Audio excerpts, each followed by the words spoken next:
Hello again, everyone, and welcome back to the front line with Joe and Joe. Joe Pasillo, as always, joined by Joe Resinello. And once more, dear brothers and sisters, let us go into the breach on the Veritas Catholic Radio Network, 1350 on your AM dial, 103.9 on your FM dial, serving the New York metropolitan area, spreading the truth of the Catholic faith. Please be sure to download the Veritas Catholic Network radio mobile app so that you can have access to all of our station's content. And by the way, on the website, veritascatholic.com, if you want to give some feedback, not just on our show, but on any show on Veritas, there is a feedback or testimony tab on there where, hey, if you love us, if you hate us, or anywhere in between, let us know. We'd love to hear from you. And if you want to help out Joe and I, our website is thefrontlinetv.com, thefrontlinetv.com, and you can find us on YouTube at The Frontline TV, and you'll get all of our content there. And today we are very pleased and honored to be joined by Michael O'Neill, and we're going to be discussing his new book, They Might Be Saints: On the Path to Sainthood in America. It's funny, I feel, Joe Resinello, this is definitely providential because we're always talking about the need for saints, and the only thing that's going to save our beloved nation are saints. So it's great that we have Michael on the show. Now, many of you out there know exactly who Michael O'Neill is. Having said that, I want to give a brief introduction. EWTN's Michael O'Neill is the prodigious creator of the documentary series They Might Be Saints, the radio program The Miracle Hunter, and the popular website miraclehunter.com. He is a recognized expert on Marian apparitions, and he's appeared on NBC, The Dr. Oz Show, and faith-based media platforms worldwide. Michael O'Neill, welcome to the front line with Joe and Joe. It's great to be with you guys. Thanks. Thank you. Michael, we always start with the prayer because all good things start with the prayer, and this is a good thing. In the name of the Father, Son, Holy Spirit, amen. Remember, O most gracious Virgin Mary, that never was it known that anyone who sought your help or sought your intercession was left unaided. Inspired by this confidence, we fly unto you, a virgin of virgins, our mother. To you we come, before you we stand, sinful and sorrowful. O Mother of the Word incarnate, despise not our petitions, but in your clemency hear and answer us, amen. In the name of the Father, Son, Holy Spirit, amen. Michael, before we get into the book and talk about saints, because as Joe said, I've always say this, only saints change the world, and we have to strive to be saints. We're all made to be saints. And as Mother Angelica would always say, don't miss the opportunity. Clearly, and I'm not just saying this, you're a gifted person. I mean, you create documentaries, you have a radio program, your work has been around the block. How'd you get involved in this? I mean, to be honest with you, I always ask people that because I think I'm interested because, clearly a lot of people who make movies and do things, they're not making movies about Mary. You know what I mean? So clearly you are, and I want to know how you got there. Well, I think you can probably look at my nickname or my moniker, Miracle Hunter, and notice that everything I do has some sort of a connection to miracles. And so we can look at this book, They Might Be Saints, and the TV show, They Might Be Saints. And you might say, well, saints are interesting, but what about miracles? As we'll get on to discuss, in order for somebody to advance along that path to sainthood, two miracles need to be found through their singular intercession in order for them to be named saints. So it was the miracle element that kind of brought me into it. But I think we can trace this all the way back to my mother. She was a devout Catholic with the devotion to Mary, and growing up, she used to always talk about Our Lady of Guadalupe. And one of the reasons is because as a young person, actually her mother, my grandmother, fell away from the Catholic faith. And it was, she made this sort of deal with God, like we like to do as Catholics, right? She said, God, if you bring my mother back to the Catholic faith, I will become a school teacher someday. And every single student I teach on December 12th, I'll teach them the story of Our Lady of Guadalupe. And if I have any children someday, every December 12th, I'm going to tell them that story of the miracles of the Tilma and those apparitions. And you might look at me and you say, that guy doesn't have a drop of Mexican blood in his body. And that's true. I have no idea why my mother was so attracted to Our Lady of Guadalupe, the famous Mexican devotion. But sure enough, my grandmother came roaring back to the Catholic faith.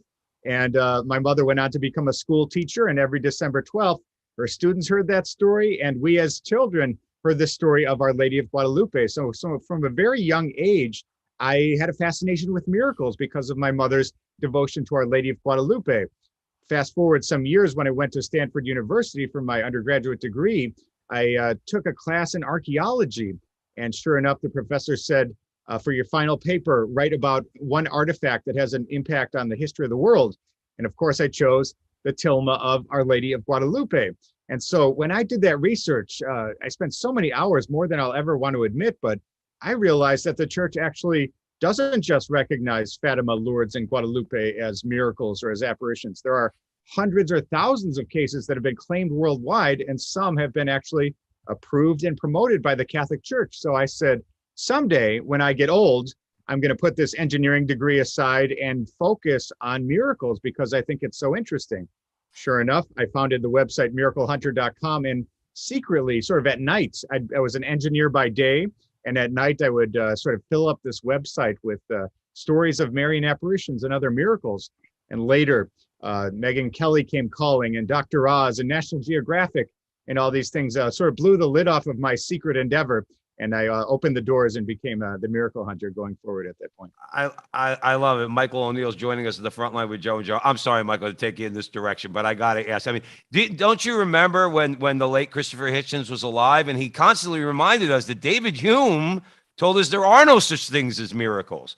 Very briefly, because I'm just curious. Just define for our audience very briefly, what is a miracle, and how can we rationally believe and reasonably believe in the existence of miracles?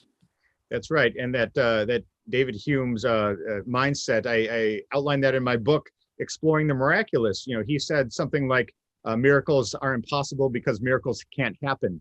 You know, how's that for some circular logic? But when we talk about miracles, we talk about those things that are remarkable, they're rare, that they perhaps they go beyond our human experience.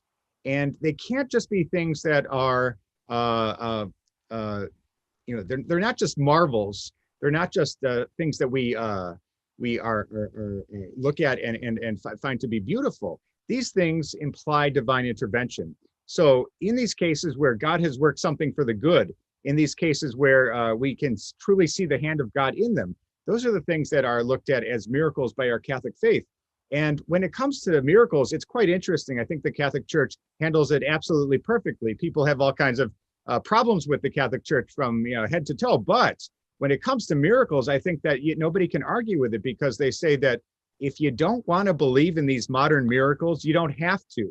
You know, you don't have to believe that the miracles of Our Lady of Guadalupe, the tilma, you could say, nah, I think that's a painting. I don't think that's really, miraculous. You could say that, and you could still be a good Catholic. Or you could say the miracles of Lourdes, all those 70 approved cures, or the 7,000 that have been recognized by the medical commission there. You could say science doesn't know what it doesn't know. Those aren't miracles. Those aren't true miracles. You could say that, and you could still get into heaven. Or you could say, Fatima, those children were just making it up. You could say that was something that they got together, they got their story straight, and they wanted to get some attention. You could say that, but you give me a call, go to my website if you think that. I'm going to prove you wrong, but you could say that and still be a Catholic in good standing. So the church says that, we believe in the miracles of the gospel and the words and works of Jesus Christ, but these modern miracles, if they help our faith, great.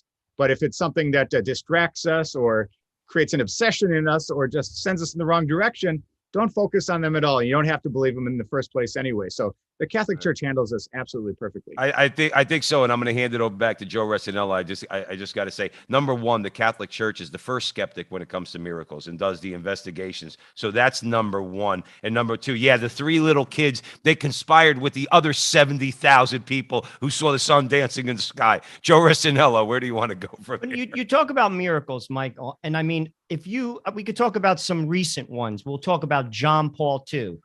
He becomes a saint in 6 years. 2 massive miracles.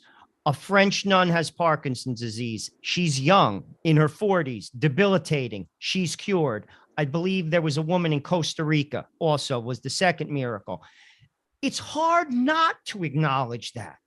And I want to explore why people don't acknowledge miracles. I believe it's hubris. No matter how smart you are, no matter how gifted you are, we're limited. We're human.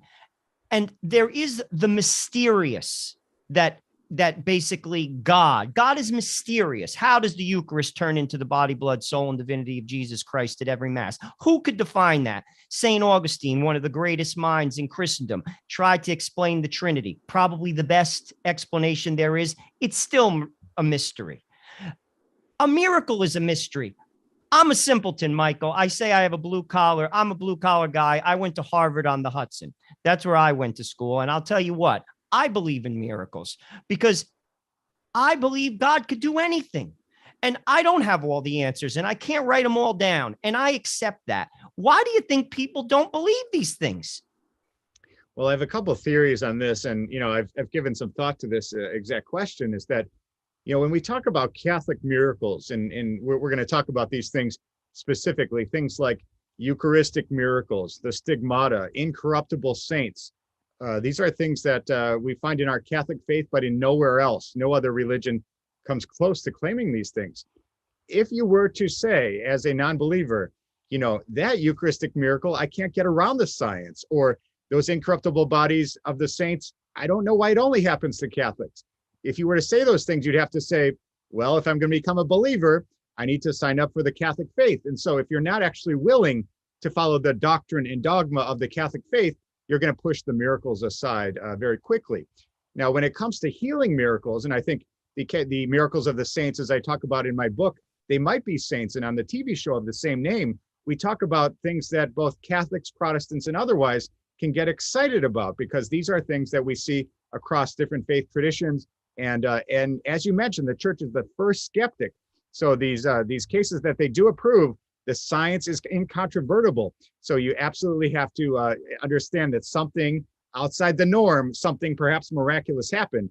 The question remains, though, was it a saint who interceded, and was it the work of God? So that's the question that people still get hung up on. But I think healing miracles are the point that almost anybody can get around. Michael O'Neill joining us here at the Frontline with Joe and Joe on the Veritas Catholic Radio Network. And we are discussing his book, They Might Be Saints, On the Path to Sainthood in America. So as we said earlier, Michael, the world needs saints. Okay. And, Joe, like I said, Joe says on the show all the time, only saints change the world. With that said, why did you create this documentary series? Tell our listeners about the series, where they could find it, just an overview. So the program, They Might Be Saints, airs on EWTN at 5 p.m. Eastern time on Fridays, every single Friday. And we've done a number of episodes, 15 episodes so far, and there are more in the works to be filmed. And this has been a great blessing for me, because I wanted to do a program on EWTN about miracles. And, when you look at budgets, when you look at the miracles of the United States, you don't have that many to do. But then you focus a little bit more clearly and you say, who are the real miracle hunters of the United States? And you have to say the vice postulators and the members of the causes of saints in the United States, because for every person who's to advance from servant of God, venerable, blessed, and then saint, 2 miracles need to be found. And there are people whose full-time job it is to find miracles attributable to that future saint. So I wanted to tell the story of Americans on the path to sainthood and the search for canonization miracles. So you have that great combination, which is everybody loves the story of a saint, especially American saints. I think when we see somebody beatified or canonized in the United States, we have sort of a sense of American pride or Catholic pride that's happening on our own soil. And then we hear the stories of miracles, and everybody loves a good miracle story. So I think when you put the two of those together, it's a winning concept. I would agree. And saints are like superheroes, but they're real. And I think that the church should really sell that, because like years ago in the movies, there were movies like Saint Joseph Cupertino. That was a film I've seen. I own it. Great movies about saints, their stories. We could relate to them. They were people who made a choice and they persevered. Let's talk about some American saints. One that's very close to my heart is Solanus Casey. I love that saint, actually. Humble man. I could cry. He's so humble and so good. Talk about him. He was from, I believe, the Midwest, and then he made his way to New York. Then he went back to Indiana. He was in Detroit, the whole deal. Give us a little background on Solanus, because you talk about American pride. There's some pride right there in that man. Absolutely. Blessed Solanus Casey, he was the most recent episode of They Might Be Saints that we just filmed and that aired in December. So this is one of the best and latest of our episodes. People can go to ewtnrc.com to actually see that. And so Blessed Solanus Casey is, he's one of my favorite saints because he is so humble, like you say, and he's also this miracle worker.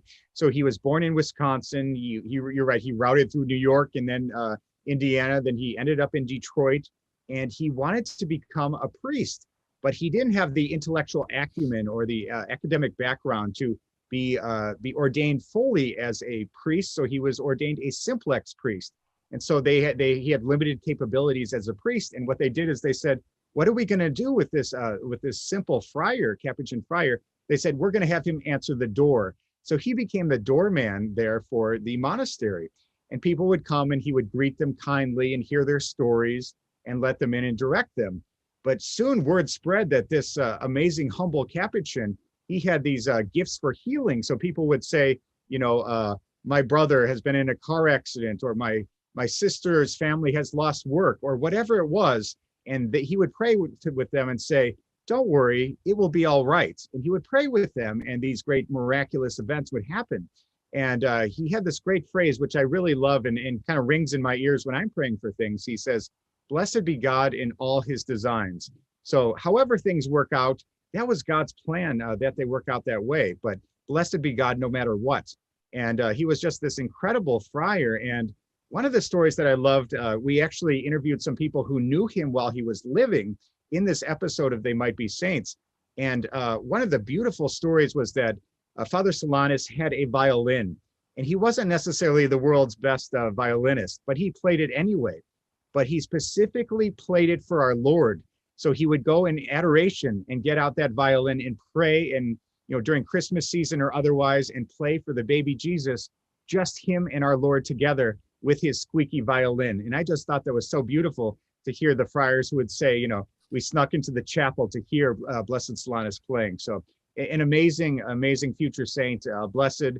When he was beatified in Ford Field, he got more people than a Detroit Lions team would. I think he got 70,000 people showing up for his beatification. So absolutely amazing. If you want to see like a sign of like we always talk about how, sometimes Michael O'Neill joining us at the front line with Joe and Joe, sometimes we feel in America it's like, things are so hopeless. I think about that. 70,000 people at Ford Field for a celebration of a mass for Solanus Casey. I said, there is hope out there. With that, Joe Rossinello, I apologize. No, it's okay. I've read a number of books on Solanus. A couple things I wanted just to note. When he was basically exhumed, his body was still pink. And the interesting thing about Solanus Casey was the casket took on water. So there's no way that should have happened. I mean, the body was in the ground. It took on water. And yet there were aspects of his body. It was as pink as someone that's alive. Also, I think the secret to Solanus Casey, this is my opinion. This isn't the church opinion, but I'm going to share it because this is my show and I'm going to say it anyway. This is why I think Solanus Casey was holy. He accepted the fact that he was a simplex priest.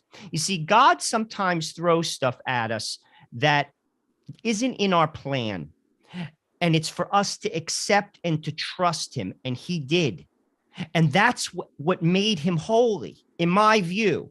Many of us, when we have our plan, we think this is what we have to do. And God throws a curveball at us. And then we just say, we get frustrated or we get angry. Solanus didn't do that.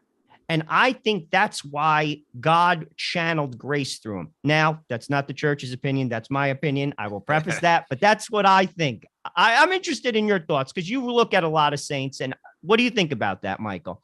Yeah, I think that's really a really nice way to summarize Solanus Casey. I think, again, blessed be God in all his designs. I think that's, that's so important that we look at it that way as well. And so Solanus is a great example for us. In our modern world and for the church going back to when he was alive. So I think that Solanus is a great intercessor, and I am quite sure that he will be a saint in short order. There are many miracles that are claimed through the intercession of Blessed Solanus Casey. I Awesome, I awesome. also want to talk about another one that Joe and I did a show on, Capodanno, because he's an American, battleship named after him. He's from Staten Island. I mean, this guy is no joke, and people should look into him. Talk about Father Capodanno, New York born, Fordham grad, worked with the Marines, gave his life in Vietnam. Absolutely. I think that, we talk about these Maryknoll priests, and Father Aloysius Schwartz is another one who is noted. And when we talk about Father Vincent Capodanno, of course, he is a servant of God. So in my book, I outlined the lives of 24 venerables and blesseds, and we can talk about the canonization process a little further. But the very first step in the canonization process is servant of God.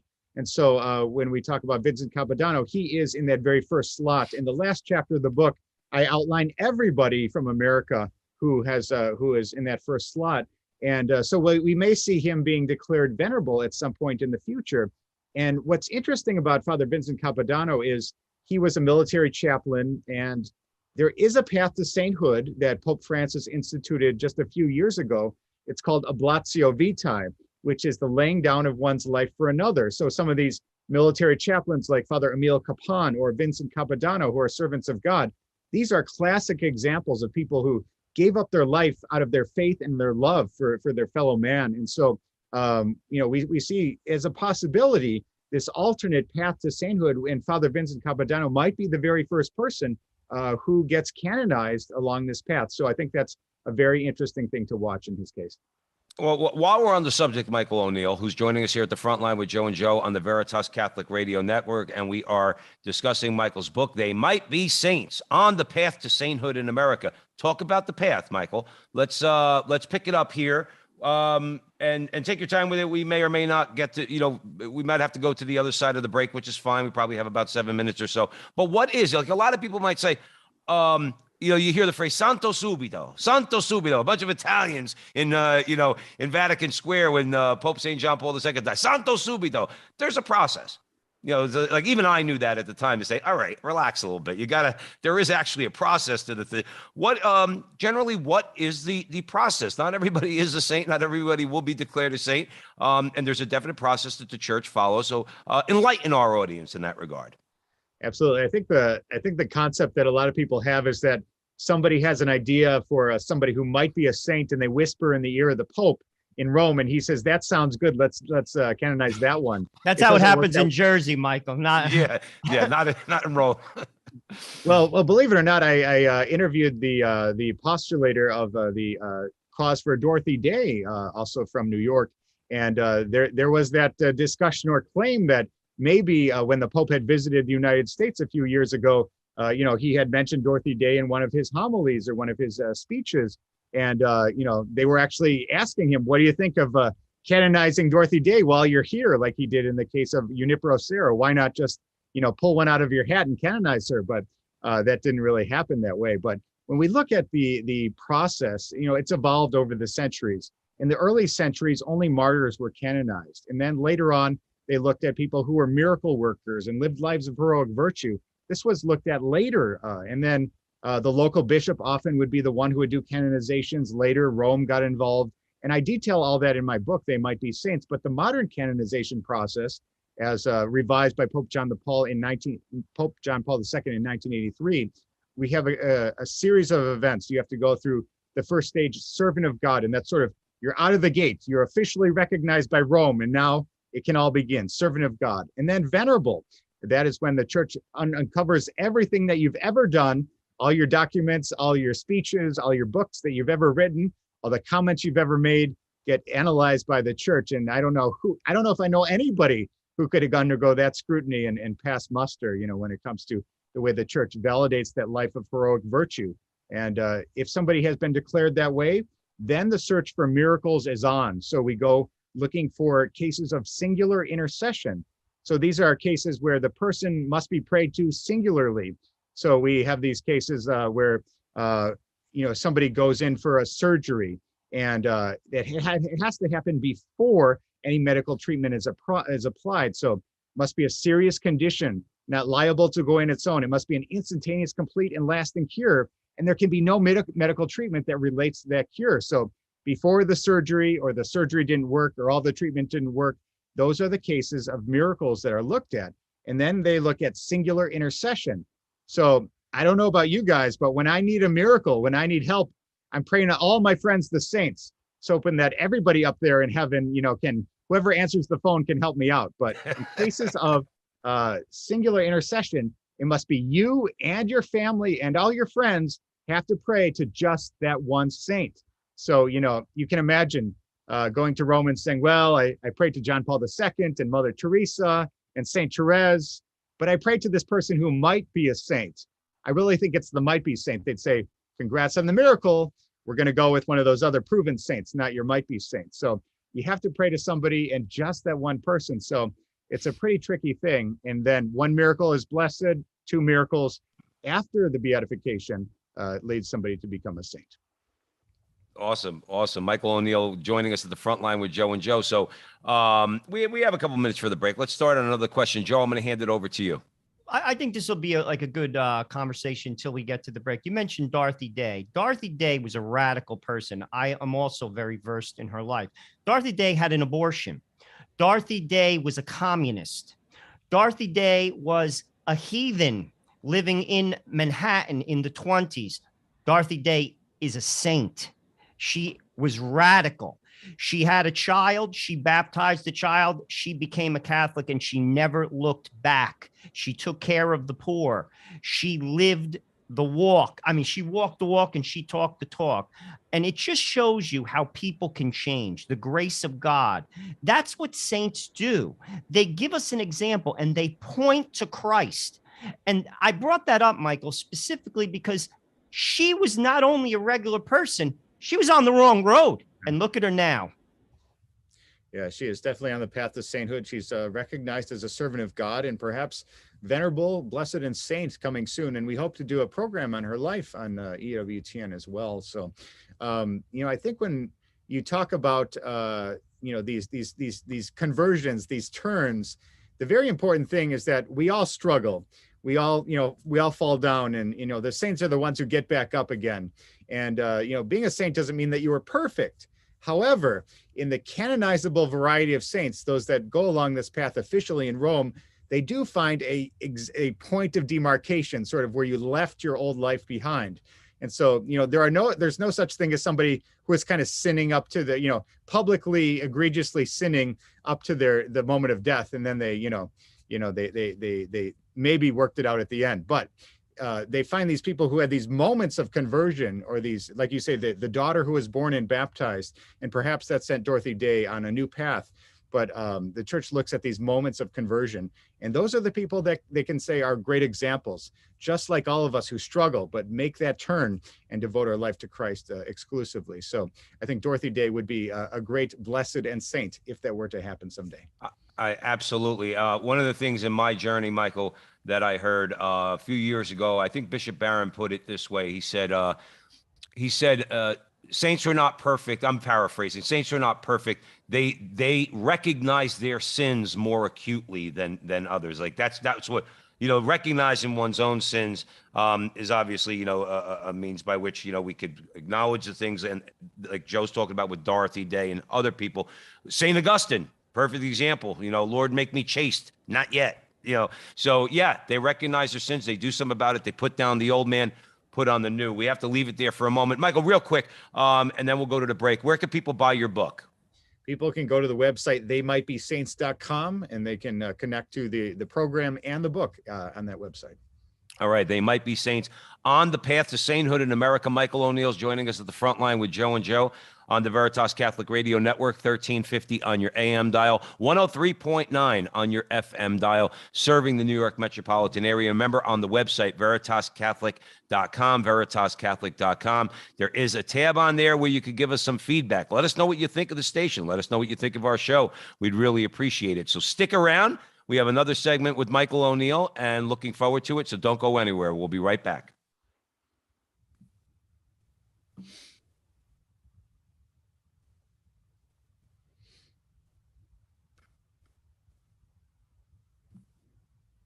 Welcome back, everyone, to the front line with Joe and Joe. Joe Pasillo and Joe Resinello, way in the breach. We're talking about sainthood in America with Michael O'Neill discussing his new book, They Might Be Saints.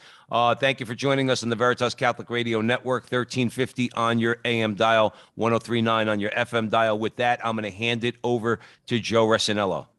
Michael, in the bio, Joe P. talked about the website you created, Miracle Hunter. I'd like to explore that a little bit because I always say this as well. Men believe what they see, not necessarily what they hear. And there are some incredible miracles that are basically recorded in the Catholic faith. Could you talk about some more noteworthy ones, maybe even some recent ones? Because to be truthful with you, even if you're a non-believer and you're just curious, I think it's something to look into. And frankly, I think it could open some people's eyes to potentially looking into the church's truths. Absolutely. And I think, miraclehunter.com is my website that I've been running for 20 years now.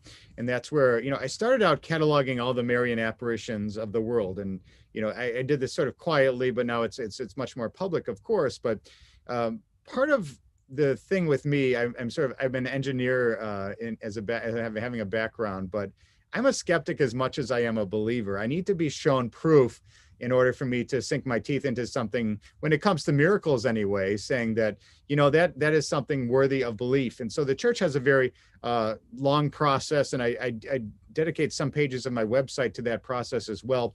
It's pretty important to understand that the church doesn't just approve anything willy-nilly. It goes into some serious investigation and never says something is worthy of belief unless there is good reason for that. So there are plenty of things that have been red flagged and thrown out, but those things that the church says are worthy of belief, those are really worth looking at as a Catholic believer. So when we talk about, great miracles, we can talk about the apparitions of Our Lady of Guadalupe or Fatima or Lourdes. Those are absolutely amazing places. And I've been to all those places. I lead people on pilgrimages around the world. People can go to pilgrimages.com/miraclehunter to join me on my next trip. But we go to all these places around the world that have been recognized by the church.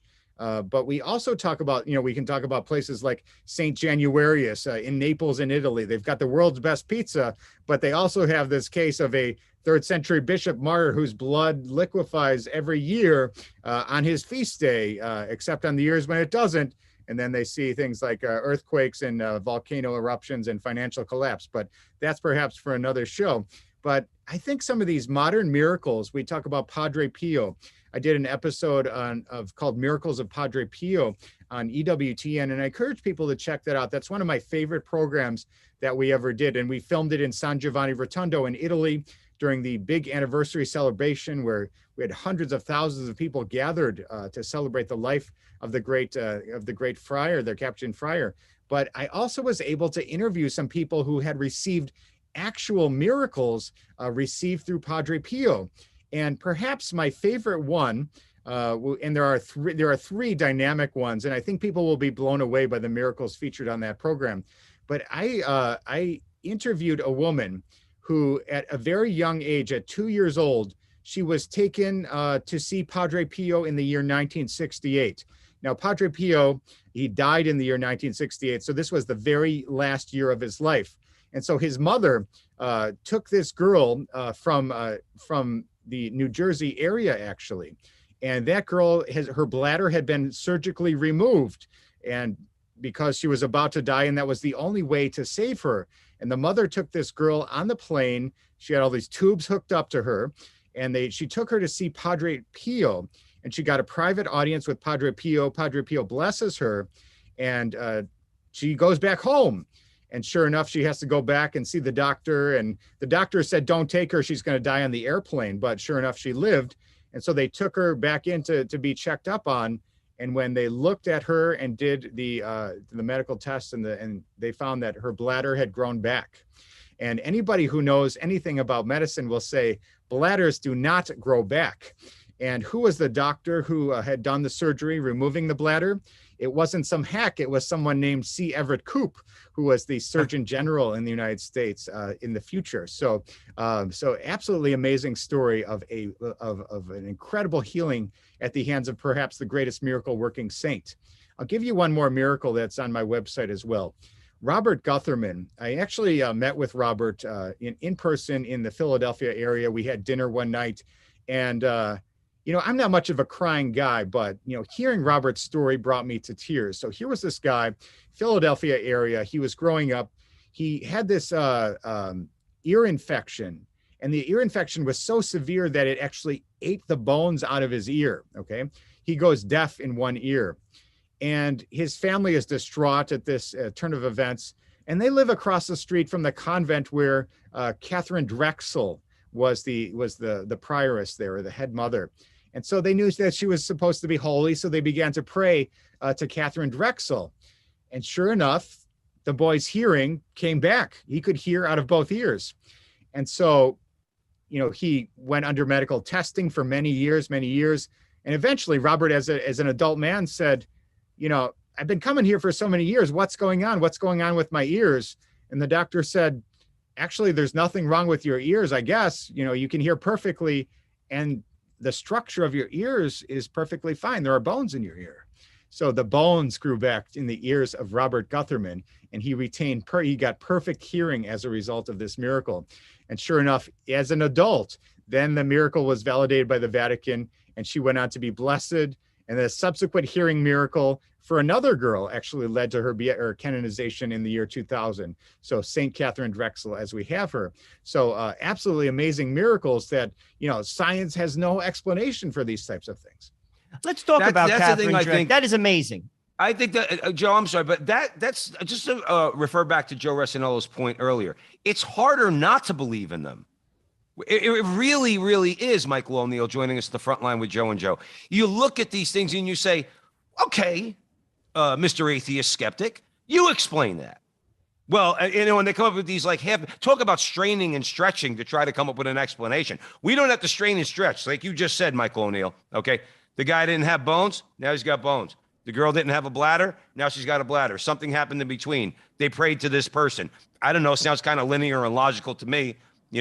Something happened, an action took place, and then something happened after that. To me, that it's so beyond, like you said, it's one of those things where you say, well, look, man, if you call yourself a scientist, you follow science. Well, then you have to explain how the bones in the man's ear grew back. Sorry to get so animated about that, Michael, but the thing is, it bothers me when I'm the first one, when I hear some of these stories, to roll my eyes. I'm not going to lie. I kind of really, everybody's got a miracle. But as you said, the first skeptic is the church. And when they do the investigation and they find out something happened here, and we're going to dig a little bit deeper, then I say, okay, well, that means that I could believe that took place because I know the investigation has been done. Sorry to get long-winded, but it's one of those things where the skeptics sometimes get on our nerves at the front line with Joe and Joe. Well, I think what's so interesting and ironic is that it takes great faith to be an atheist. Yes. And they hate when you say that too, but that's why we have to keep saying it. It takes more faith to be an atheist. Joe Resinello, where are we headed? No, I just wanted to talk about Catherine Drexel for a moment because I think her story is amazing too. She was wealthy.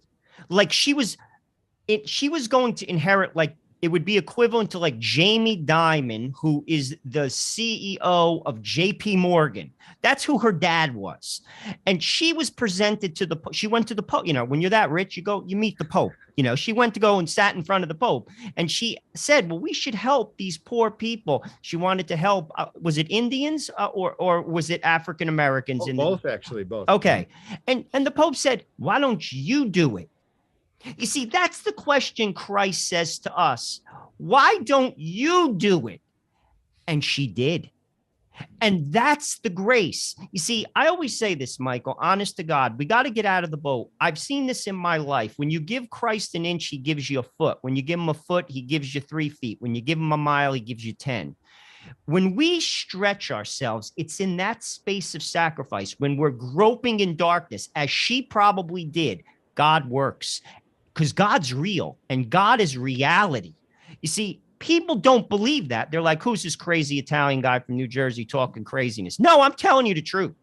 When you step out of that boat and you are in that darkness because you trust God, God comes through and he does the miraculous. Look what he did to Catherine Drexel. Look at the impact of her life on Philadelphia alone. It's amazing. I mean, it really is. Like when you read the lives of saints, you just say, oh my gosh, it's amazing. And that's why they changed the world. They really do. And that's one of the reasons why I wrote the book, They Might Be Saints, is because people can be inspired by these people who maybe are just average Joes, as you might say, in that book. And so I have 24 venerables and blesseds in the book. And I tried to write it in a storytelling way so that people can sort of get to know the people who are going to be saints someday from America. And it can be inspiring to all of us who should be wanting to be saints someday as well. So I think that, telling the stories of these incredible Americans has been a fun exercise for me. Awesome. And Michael O'Neill's joining us at the front line with Joe and Joe Pasillo, Joe Rossinello, and the Veritas Catholic Network. Michael, it's one thing, you hear people say all the time, oh, we need to feed the poor. We need to feed the poor. Now, Joe and I, we are not saints. Okay. Let's be clear about that. We have fed the poor through wonderful orders like the Missionaries of Charity. Joe in particular has worked with them over the years, Sisters of Life, the Franciscan Sisters of the Renewal, and others. And it really is an amazing thing to be around those people who have devoted their lives to the service of the poor. Obviously, the CFRs, that's Father Solanus. We've been up to the Father Solanus Casey, who we mentioned earlier, the soup kitchen up there. You write in the book about 12 holy souls who quietly devoted their lives to the poor. And the reason why I say I want to talk about this is because we have to get rid of the poor being something that's out there that we talk about in an abstract way. This is a very serious thing. Christ teaches us and commands us to feed the poor. Talk about some of these 12 holy souls who devoted their life to the poor. Tell our listeners about them. Sure. And I think one of the aspects of the book that is so interesting is to see the way people's lives, these Americans, changed, perhaps, going from being just a regular citizen and then sort of putting on that superhero cape in many ways. And maybe it meant entering an order or founding an order. And one of my favorite of these stories, and I did a program of They Might Be Saints on EWTN about it, called Mother Maria Kaupas. She was this Lithuanian immigrant who came to the United States, and she had never seen a nun before in her entire life. But she came to be a housekeeper for her brother, who was a priest. And she saw these nuns, and she found out these were women who lived their lives for God exclusively. And so she said, I want to do that. And before she did that, she was actually tapped to found an order for the Lithuanian people in America. There had been all the other immigrant populations had their own sort of orders of nuns and priests who took care of them. But there weren't Lithuanians. And so she was, even before she became a nun, she was asked to be the foundress of this order, the Sisters of St. Casimir, based here in Chicago. And there's also Mother Venerable Teresa Dudzik from Chicago as well, a foundress of an order. So this book is chock full with all these people who were given this call, and they were faithful to God's call. And as Mother Maria Kaupas said, I will not be stingy with God. And she said yes to this insane request as a lay person to found an order of nuns and to become a nun. So I find all these stories inspirational. These people who said yes in an incredible way, or Bishop Frederick Barriga, who we can talk about in the future as well, who came to the United States and served the people in Michigan. So it's absolutely amazing, these people whose lives changed with their big yes to God. Absolutely. Joe Rossinello, where are we headed? I want to talk about Marian apparitions, but I want to switch gears for a second because Michael's from Chicago and he may know about this gentleman. The church hasn't recognized him, but I've read about him. Brother Bill, who went into the Cabrini Green. Do you know about that guy who worked with the projects? Check it out, because this dude is interesting. He basically was a Notre Dame graduate and was about to get a big job. And he went into to a church in Chicago, and he prays before the Blessed Sacrament. And he says, what do you want me to do? And he says, I want you to go into the Cabrini projects in Chicago. And as we all know, that's a rough place. And I want you to serve the people there. And he did. And he brought peace there. There's actually some talk about a movie that's going to be done about his life. I bring him up is because God sometimes says insane things to people like that. Like, here's a guy who went to Notre Dame. He's probably an academic guy, you know, and he's like, I want you to go into the Cabrini Green projects. And you're like, excuse me, what did you just say to me? No, that's what I want you to do. And he did it. And he brought peace to the gangs in that very dangerous place. I bring that up because God is speaking to all of us. Michael, if you knew me in college, you'd say it's a miracle that I'm talking like this, to be completely honest with you. God asks things of people that sometimes you say, what are you talking about? But he's talking. We have to listen to him. Talk about that just from the regular guy perspective, you know, because I believe obviously there's big miracles with a capital M, but then there's the small little miracles that happen to you every day, to me, to Joe, like to people who are listening to us. God's speaking. We just have to listen. That's right. I think that if you were to have told me that I'd be spending my life searching for, documenting, and talking about miracles as I was going to get an engineering degree at Stanford University, I would have said, you're out of your mind. I would have never thought that this is the path that my life would have gone on. But I feel like it was an important yes to God's call for me personally, because people need to hear these stories of miracles. People need to be inspired to believe. And I think that for me personally, that was the big yes for me, choosing something that at first glance, there isn't any kind of a career in being a miracle hunter. There's no such thing as doing this. And so I think that being open to the Lord's call in this and sort of finding out a way to make it all happen and being faithful to him in this way has been very important for me personally. But I know that for each and every one of us, these calls, big and small, we just have to keep our heart open and to be faithful to God in these things, because you never know where it's going to lead. God has a plan for all of us. Blessed be God in all his designs. Amen. Absolutely. Blessed be God in all his designs. Michael O'Neill joining us here at the front line with Joe and Joe. Joe Pasillo, Joe Rossinello. You guys, I was thinking as you were talking, it's like, you know, if you told, Joe said, if you told him he'd be, you know, where'd he be, you know, after his college career, it's amazing. Like we're Joe and I are on the radio with social media, all this stuff. If you told me we'd be talking to Michael O'Neill about Saints, you know, 15 years ago, I'd have said, get out of here. I would have kicked you out of the room. So it's kind of funny. But Michael O'Neill's joining us at the front line with Joe and Joe. Joe Pasillo, Joe Rossinello on the Veritas Catholic Radio Network, talking about his new book, They Might Be Saints on the Path to Sainthood in America. So Michael, let's dispel a notion, if we might, this idea. Now we're talking about saints, and we pray to saints. We pray for their intercession. We get a little criticism, or maybe a lot of criticism, from those who say that we worship these saints, and obviously we do not. Describe for our audience at the Veritas Catholic Network the proper disposition when for a faithful Catholic when it comes to devotion to the saints. Absolutely. I think a lot of people get hung up by statues with halos, and, you know, people see us as kneeling in front of statues or, you know, invoking the saints. It seems like worship to a lot of people, because maybe they do a lot of those same things with Jesus himself. And they say, you know, Jesus is the one mediator. I don't need these saints. The church canonizes saints, raises them to the altars, as the phrase goes, not to sort of put them in the Hall of Fame or any such thing. They want to show us examples. And so there's a two-pronged process, I guess you could say, showing us examples. We all want to know how to get there.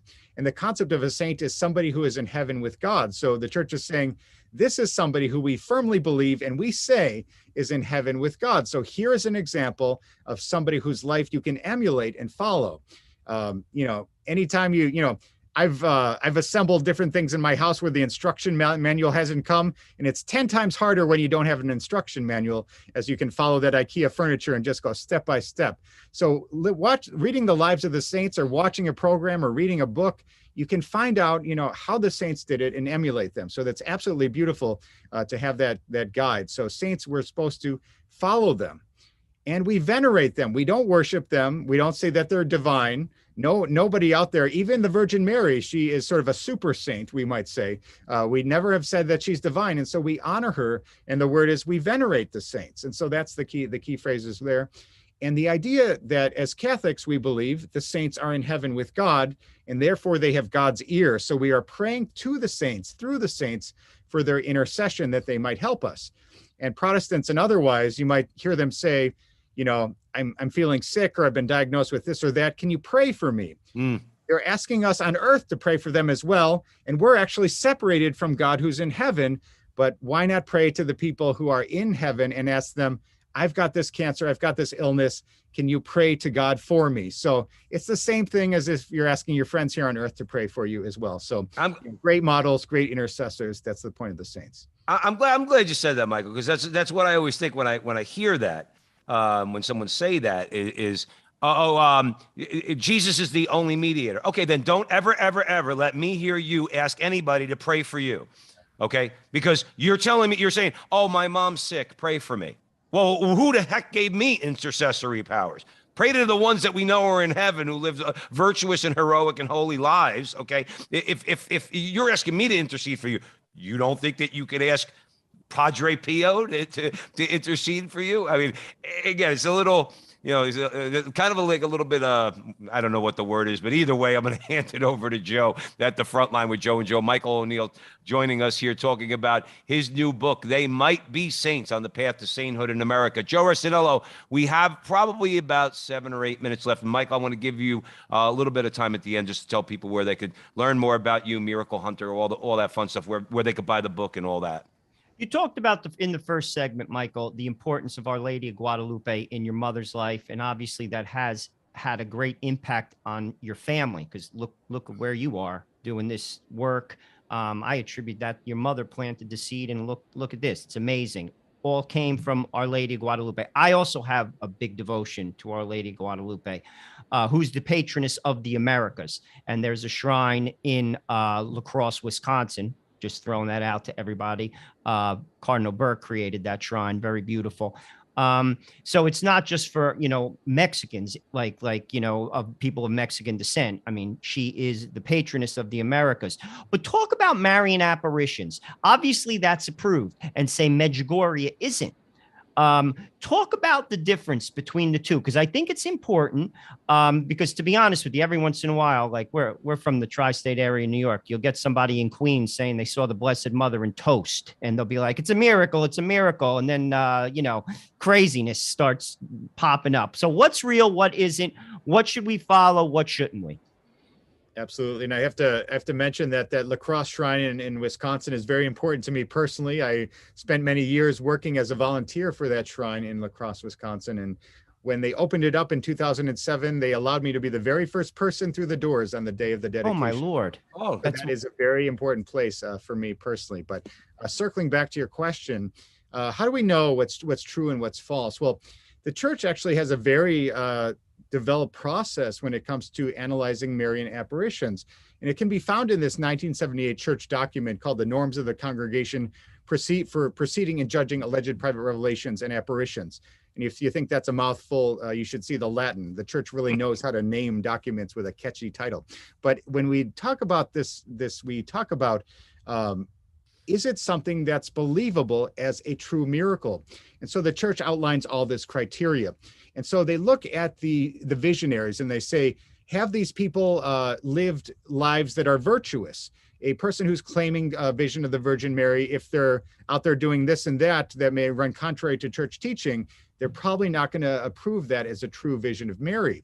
If these visionaries are claiming something that is contradicting church teaching, then that's also going to get the red flag. So, for example, there was a visionary who said the Virgin Mary is the fourth member of the Blessed Trinity.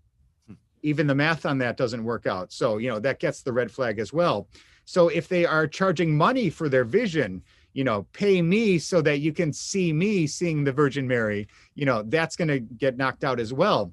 If they're out there for fame or for any other reason that's untoward, that's going to get thrown out there as well. So it has to be a great moral probability of a miracle, and the visionary has to line up. All the messages have to match up to church teaching. There's no such thing as the Virgin Mary actually appearing and saying things that don't make sense or that wouldn't jive with church teaching. She would not do that. That would be Satan being an imposter in that case.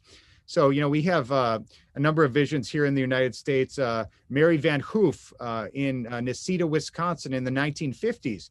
There are still some people who believe that was an authentic vision, but she began to claim visions of Mary, and big crowds, including priests and some bishops, would even come out to see her. And people thought, well, maybe this is an authentic case. Well, she kept speaking and speaking, and the popularity started building and building until she said, UFOs will descend to the earth and take the faithful to heaven. Well, you can't say UFOs and hope that the church is going to approve it. It just ain't going to happen. So, that got shut down immediately. Or in Bayside, New York, Veronica Lukin in the 1970s, she had these ecstasies, supposedly, the visions of Our Lady of the Roses, etc. Big crowds came out to see her. And then she said, there's an imposter sitting on the chair of Peter. The Pope has been abducted and replaced. And, you can't say imposter Pope and hope that the church is going to approve it. It just ain't going to happen. So, in this case, we see another case where you get the red flag, the condemnation of Rome. So the church will give three different judgments, and those are outlined in the document that I said from 1978. And they will either say, constate non supernaturalitate, that is Latin for, it is established as not supernatural. So Veronica Lukin, for example, not supernatural. Don't need to spend any extra time wasting your money or your effort or your imagination on it. It's just not supernatural. Or the church may say, non constate supernaturalitate, not established as supernatural. It might be, it could be, but we're not sure if it is. It's not established. We'll keep our eyes on it, wait and see. We're going to just see what happens with that one. The vast majority of Marian apparitions, the person is saying something interesting, maybe it's supernatural, but they don't really know. It gets this middle category, non constat. And then the apparitions that we all know and love, Fatima, Lourdes, Guadalupe, Cabejo in Rwanda, etc. It is established as supernatural, constate supernaturalitate. And so that is the mark that the church gives it when they say, yes, it is worthy of belief in the supernatural character of the event. It's not just that the messages sound okay. The messages might say, go to mass, pray the rosary, be nice to your fellow man. They all can say that, but those the ones where they actually believe a true apparition is happening, they say, constate supernaturalitate. It is established as supernatural. And those are the ones that the church sets up a feast day for or celebrates around the world, because those are the ones that are worthy of belief in the actual supernatural character of those events. I'm gonna ask you a question. Michael O'Neill joining us at the front line with Joe and Joe, because we only got about a minute and a half left, though. You think America needs a Guadalupe moment? Joe and I say on the show all the time, Our Lady went there. If you never told me about the tilma and all the mirror and all the, what would you call them, supernatural elements of the tilma itself that are not explainable by science. Okay, it's not a painting like all the skeptics want to say and all that fun stuff. Just look at the fruit of that miracle. The entire country of Mexico, which was a depraved civilization. The Aztecs were depraved, okay, with human sacrifice and everything else. And within a decade, after the Spanish had been trying for a while, within a decade, the whole country, converts. You think America might be in store for a Guadalupe moment, so to speak? I know I pray for our Lord to send Our Lady to straighten our country out. What do you think? Absolutely. We do have the apparitions from 1859 in Champion, Wisconsin, Our Lady of Good Help. For people who don't know about those apparitions, those are approved by the church. I encourage people to check those out. They're the one and only case that happened here in the United States. But could we use another vision of Mary? I'm sure it would wake us up in a big way. But Our Lady of Guadalupe is the patroness of the Americas, so she's good for all of us. So I encourage people to connect to those miracles of Our Lady of Guadalupe as well. I think they're inspirational for everyone. And Mike, thank you, Michael. And where can our folks buy the book? People can go to EWTNRC.com. That's EWTN Religious Catalog, or just check out the website, theymightbesaints.com for more information. Awesome. Michael O'Neill, thank you for joining us at the front line with Joe and Joe. We truly appreciate it. We thank you all out there for joining us on the Veritas Catholic Radio Network, 1350 on your AM dial, 103.9 on your FM dial, serving the New York metropolitan area, spreading the truth of the Catholic faith. Remember, download the Veritas Catholic Network mobile app so that you can have access to all of our station's content. The feedback on the website, veritascatholic.com, veritascatholic.com. You could go on there, tell us what you think of the station, tell us what you think of Frontline with Joe and Joe. And finally, if you want to support Joe and I on social media, thefrontlinetv.com, thefrontlinetv.com. I know that was a mouthful. Having said that, join us next week, and remember that our conversation is your conversation, and that conversation is going on everywhere